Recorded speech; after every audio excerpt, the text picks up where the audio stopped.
BNP সরকার গুম খুনে বিচারে আন্তরিক নয় বলে অভিযোগ করেছেন মানবাধিকার কর্মীরা। তারা বলছেন, ফ্যাসিবাদী আমলে দলটি বহু নেতাকর্মী গুম খুনের শিকার হলেও ক্ষমতায় গিয়ে তারা দায়ীদের বিরুদ্ধে ব্যবস্থা নিচ্ছে না।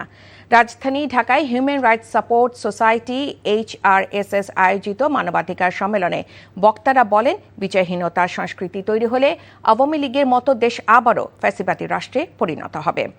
মানবাধিকার কমিশন গঠনের দাবিও তোলেন বক্তারা। জুবাইর প্রধানের রিপোর্ট। কুড়িগ্রামের ফুলবাড়ী সীমান্তে গুলিবিদ্ধ হয়ে কাঁটাতারে এভাবেই ঝুলেছিল কিশোরী ফেলানীর মরদেহ। 2011 সালের সেই মর্মান্তিক ঘটনা পুরো বাংলাদেশকে স্তব্ধ করে দিয়েছিল। বিএসএফের গুলিতে সীমান্তে 15 বছরের কিশোরী ফেলানী হত্যার মর্মান্তিক সেই ঘটনার বহু বছর পেরিয়ে গেলেও মেয়ের হত্যার বিচার চেয়ে আজও অপেক্ষায় তার বাবা।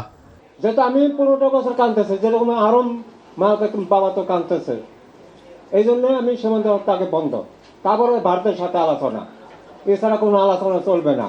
রাজধানীর বিশ্ব সাহিত্য কেন্দ্র সম্মেলন কক্ষে অনুষ্ঠিত 12তম মানবাধিকার সম্মেলনে ফেলানীর বাবার মতো এমন হতাশা আর আক্ষেপের কথা জানান গুম খুনের শিকার পরিবারগুলোর সদস্যরা।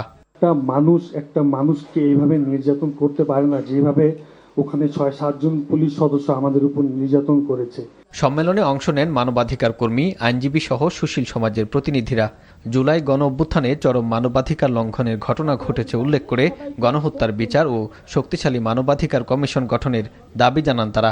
বাংলাদেশের এই মানবাধিকার রক্ষার জন্য একটা শক্ত মানবাধিকার কমিশন দরকার, এক বিচার বিভাগের স্বাধীনতা দরকার, এবং আমরা আরো মনে করি যে সংবাদ মাধ্যমগুলোর যেই মত প্রকাশের স্বাধীনতা, সেগুলো দরকার, তাহলে সত্যগুলো সামনে চলে আসবে।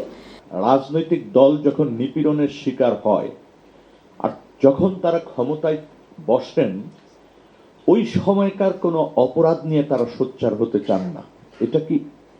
এটার কারণ কি এরকম যে ক্ষমতায় টিকে থাকতে হলে বাহিনীগুলির সমর্থন লাগবে? এ সময় দীর্ঘ প্রতীক্ষার পর বিচার বিভাগীয় সচিবালয় গঠনের পরও বাদ দেওয়ার সমালোচনা করেন বক্তারা।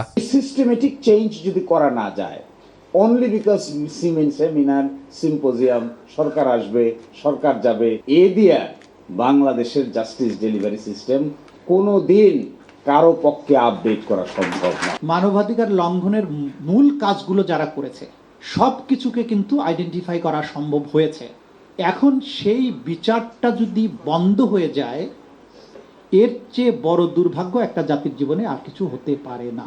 মানবাধিকার লঙ্ঘনের ঘটনায় দলীয় বিবেচনা রাখলে আবারও ফ্যাসিবাদের পুনরাবৃত্তি ঘটবে বলেও সতর্ক করেন বক্তারা। অসংখ্য শিশু এবং কিশোরীকে হত্যা করা হয়েছে, নির্যাতন করা হয়েছে। জুবাইর প্রধান, NTV নিউজ, ঢাকা।